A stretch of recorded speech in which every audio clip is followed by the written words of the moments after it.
21-14. 36A, Thursday night, McHi gets past La Jolla Juarez Lincoln 56-35. Palmview gets past Rowe last night 55-31. And Mission defeats La Jolla 35-14. 31-6A saw the Edinburgh Bobcats pick up their first victory of the season with a win over PSG Memorial 28-7. PSG North gets on the winning column again, 31-15 winners over Edinburgh Economides. And Wesco gets past Edinburgh North 42-10. And in 32-6A, Harlingen South gets past Brownsville Nevada 42-18. Brownsville Vets and San Benito. Brownsville Vets picks up their first loss of the season, coming up short against San Benito 40-21. And Los Fresnos picks up their first loss of the season, 25-18 against Harlingen. And now everybody in 32-6A, I believe, has that one loss that will help spread the pack out a little bit. Coach Kevin Brewer of the McHi Bulldogs is joining us here in the Huddle on Fox Sports Radio 1700 and 956sports.com. Coach, good morning. Good morning, guys. How are y'all doing? Doing great. How is the JV action looking this morning? Man, I'll tell you what, it is a glorious day out here at McAllen Memorial Stadium, and the Bulldogs are up at halftime, 12-6. Now, who are you playing? We're playing Juarez Lincoln. Okay, so it's JV. It's following the same schedule. Yep, yes, sir. Hey, tell me about Thursday night's contest. How did it go against a Juarez Lincoln team that is almost Dr. Jekyll and Mr. Hyde? Sometimes they're there, sometimes they're not. I tell you what, they are a scrappy football team. Coach Garcia does a great job with those kids. They've got some great athletes on that team. You know, they were the district champs in track last year. They've got some speed. And I tell you what, you know, we got up early on them, half, and then we came out, and we couldn't match their intensity in the third quarter. And they came out, guns blazing, and made it a ball game.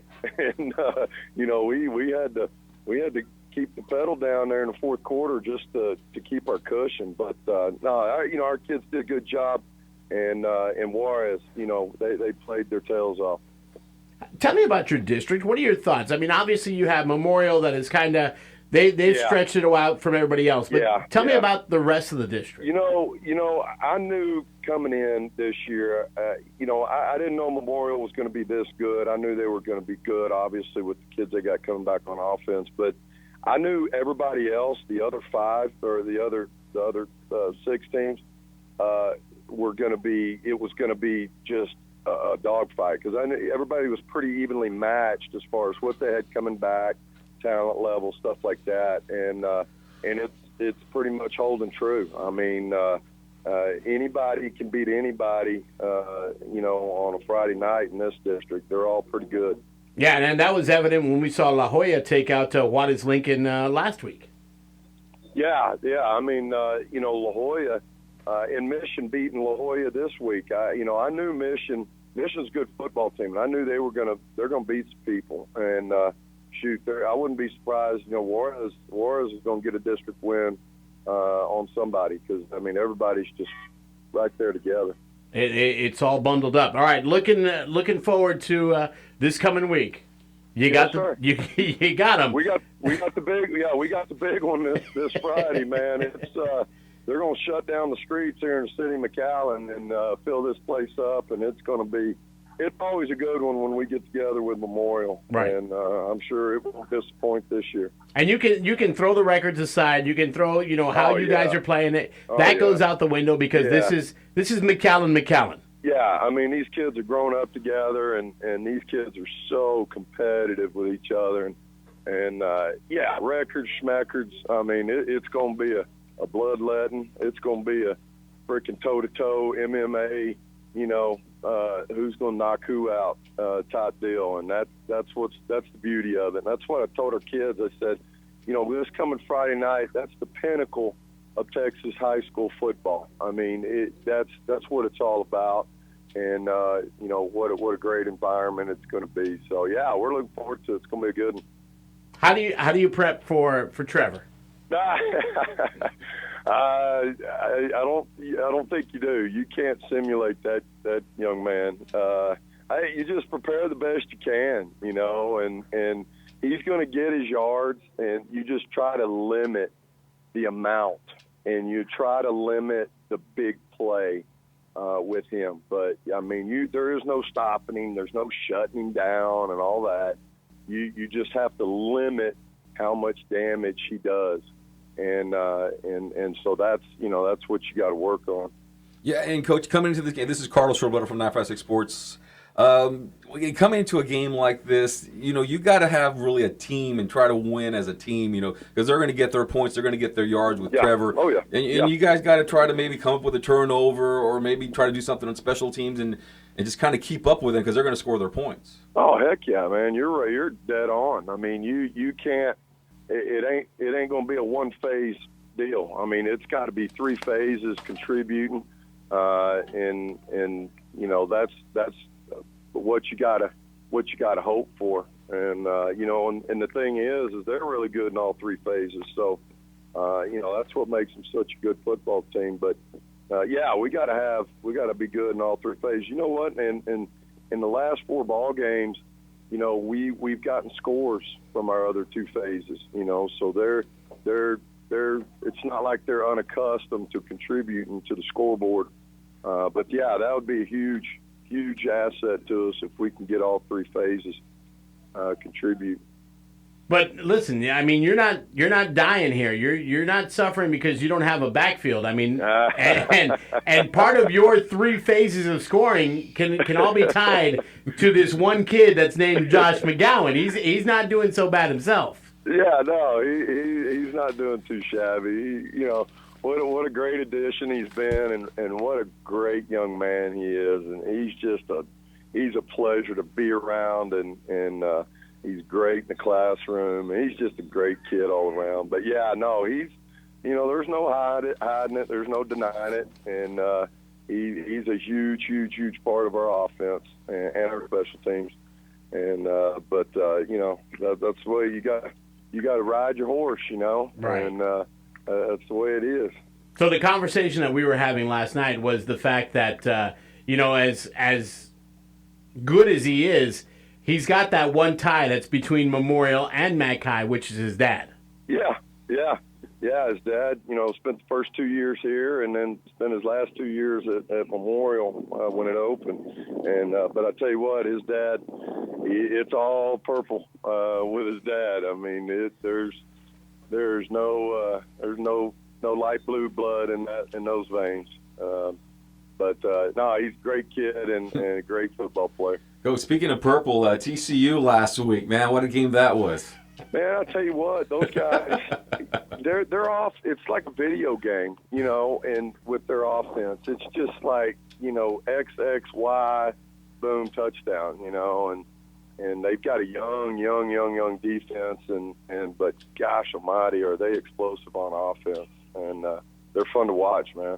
Yeah, it was a game that went down to the wire, and most people thought they were going to blow their opponent away last week, but they came up with a victory. So I just want to touch on that. I know you're a former Horned Frog. And and Coach Brown and a couple of others here in the Rio Grande Valley. So it was a great game. So I'll tell you what, if you ever check in to Coach Brewer's office, he's got a photo of him in uniform, in his Horned Frogs uniform over there. Yeah, I do, from 1995. And that was our last home game. I think it was A&M. I think we played A&M that day, and I'm sure we got our teeth kicked in. And, it's my wife and my oldest son, who at the time was just a little baby. But, the kids can't believe that that's me up there. God, Coach, you're young in that picture. Well, yeah, guys, I wasn't always 42 years old. Yeah, I was about to say, you're not an old man right now. Well, tell my joints that when I get out of bed in the morning. 'Cause they seem to think otherwise. Coach, I know you enjoy it. You were up in the North Texas area. You come down to the Rio Grande Valley. What's it like to work with the athletes? And how of course, they're different. They're not as big, and they might be as fast, but maybe not as big as some of the kids from up in that North Texas area. But what we always hear about our kids here in the Rio Grande Valley, and I grew up down here, is the heart that the kids have compared to other places. You hit it right on the head. That's the biggest difference that I noticed when I came down. These kids are so passionate and so competitive, and they just have unquestionable loyalty. You ask them to go put their head through a brick wall, they don't ask you why. They just go do it. They do it full speed, and I love these kids, man. And it's really the size. The size is about the same, and it's the speed. The team speed is the biggest factor. From, let's say, the DFW area to the Valley is just the number of fast kids on each team is the biggest thing. But no, these kids' heart is unmatched in the state of Texas. I love them to death. It sounds like something good happened during the JV game while we were. No, yeah, good for Juarez. We were driving in the red zone. We freaking fumbled, and they scooped it and got down here to their 20. So laps. Everybody's running laps. Yeah. Well, I tell you what, turnovers will kill you. I don't care if you're playing Pop Warner or NFL. Turnovers, to me, is the number one deciding factor in winning and losing is turnover ratio. And we're big on turnovers here, getting them and not giving them up. But obviously, we need to keep working on it. All right, Coach. Well, listen, we appreciate the time. Good luck this Friday at the stadium and taking on Memorial. I understand that the district's doing a tailgate party before, and we're inviting people to come out and be a part of it. Oh, heck yeah, man. It's a party up here in McAllen. I mean, everybody come, and you're going to see a heck of a football game. You're going to meet some nice people. You're going to see a beautiful stadium, and I'm telling you, it's what Texas high school football is all about. All right, big guy. Have a great day. We'll talk to you soon. Hey, thanks, guys, for having me. Y'all have a good one. You too. Head coach Kevin Brewer, the McHi Bulldogs, stepping into the huddle and being a part of it on 956sports.com and Fox Sports Radio 1700. Tony, I do a lot of course, I'm here in the Mid-Valley a lot. Right. I live here, and we do the games for Mercedes and stuff like that. Every time there's a big game, it's sell out. Yeah. I know you can't sell out. You can't sell out. McAllen. What's it going to look like though? I mean, you're going to it'll be packed. Yeah. It'll be packed. It won't be a sellout. I mean, you're asking for 14,000 strong. Okay. Right there. And to be 100% totally honest with you, the only time I've seen that stadium where it's sold out was for an exhibition soccer game. But I mean, I would love to see that stadium full. I know the district has put in resources to do a pregame tailgate party. That's something that we're looking at doing on the regular basis. So, I mean, if you're in McAllen, whether you're a Rowe grad, whether you're a McHi grad, whether you're a Memorial grad, it's an opportunity for you to go out and see your neighbors, people that you haven't seen in a while. Sure. And McGowan's the real thing. I mean, he's the real deal as well. Yeah.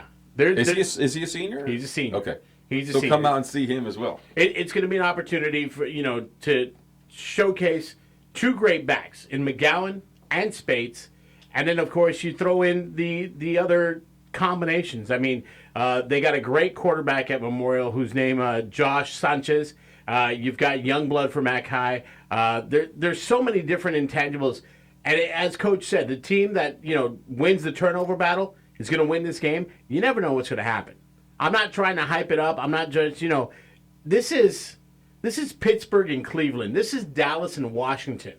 This is, you always throw those records out the window. Mercedes at Cal Chelsea, Yeah. Westlaco East, Westlaco Tana, Harvard and San Benito. Exactly. Yeah. I mean, you know exactly where I'm going. You know how it happens, and you know how it breaks down. And this is going to be one of those games that, you've got two incredible backs that are featured. Trevor Spates only does offense, and we've seen him do, really, because that's all he needs to do, 3 quarters at most. I don't think I've ever seen Trevor in the fourth quarter. Well, I take it back. I've seen him in the fourth quarter once or twice. But, McGowan is a kid that does offense, he does special teams, and he does defense when needed. And there was a lot of hype before the season with him, too, because he came down from North Carolina. Give us the backstory on South that? Dakota, I believe, is where he came down from. Yeah, him and Jake, they've got a tie, and it's, Jake, when we first heard about it, I ran it by Jake because Jake's from South Dakota, and there was this discussion of, they played at the same school or against the schools that I've played, so he's got a good background to him. And when he gets down here, you see he got here late. It wasn't one of those things where he was, boom, this is where we're going to start you in spring. No, he got here during the summer, and so it's going to be exciting. It's going to be a good matchup to say the least. And Coach Littleton, he's going to have his handful on the Memorial side. Coach Brewer's going to have his hands full on the McHi side. And at the end of the day, it's going to be a great product that you can go out and you can watch. Would it be the epitome of Texas high school football, like Coach Brewer said? Yes. It is. Is it? It is because it's not. You go to these bigger cities. You go to San Antonio. You go to Houston. I've been to some of those games in Dallas. You go to those games. When you have a game in these smaller communities, right? Whether it's in the Rio Grande Valley in South Texas or East Texas or West Texas, there are always big games. Right. And I don't know. I don't think you guys will sell out. I don't think McAllen will sell out. But it's going to be just one of those battles. So it is kind of the epitome of what you would read about in Friday Night Lights or see in the movies, because it's one of those grinded out type of games with the big pep rally, with the hype coming up, with all the talk, with McGowan, being the man, during the whole week. Everyone's going to be talking about him. And the kids are going to be like the little celebrities throughout the entire week, kind of like you see in Friday Night Lights. And I love the question that you brought up on comparing the athletes from North Texas to comparing the Valley athletes. It was interesting. I was emceeing a banquet one year, and they had Phil Danworth? Danaher. Kelleher. Okay. He came in to be the guest speaker. It was a PSA Bears sports banquet. Mel Rios brought him in, and his words, Danaher, I missed his You got last it? Danaher. Okay, Danaher. His words were, here's the problem that the Valley teams face. You're excited to go play in San Antonio. State championships don't happen in San Antonio. So you set that bar, you set that goal, it's going to be we're going to make it San Antonio, we're going to get there. And then it's just kind of like you lose momentum. Yeah. You've reached your goal, you've tapped out. He goes, once the Valley team gets past, hey, we're going to play to go to state. And you realize that state isn't San Antonio, and it's not a Valley week as they say, where the Valley team